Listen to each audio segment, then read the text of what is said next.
If you have not first listened to Uncovering Needs Part 1, I suggest that you complete that lesson before moving on to this lesson.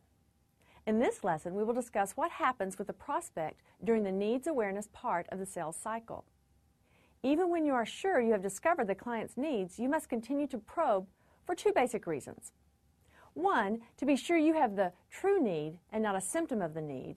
And two, to be sure the prospect understands that there really is a need. When a skilled salesperson, such as yourself, probes with the right questions, the person who may have been denying the problem is permitted to discover the problem.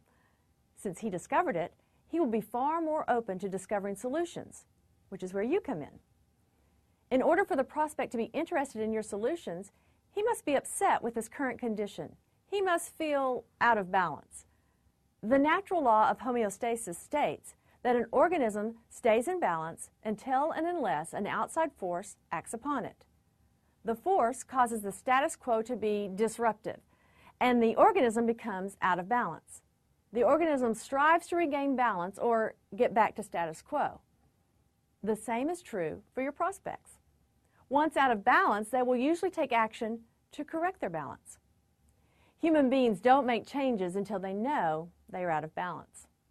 Now, I'm not saying you should literally knock your prospect off balance. Instead, you must discover where there is an imbalance and point it out in a convincing manner. In essence, this makes your prospect uncomfortable or unhappy with his condition or situation, which means you are now in position to make a sale because your prospect wants to solve his problem. What happens when a prospect becomes unbalanced? Well, there are three things that can happen when customers discover their area of imbalance. In the first place, the professional salesperson, you, who has helped point out the lack of balance, places the product or service in the hands of the prospect, makes the sale, and now has to worry about how to spend their commissions. In the second place, the prospect discovers their imbalance, and if the salesperson doesn't ask for the order, over a period of time, the prospect regains balance and forgets he was ever uncomfortable. This is disastrous because the prospect is not doing very well, and neither are you.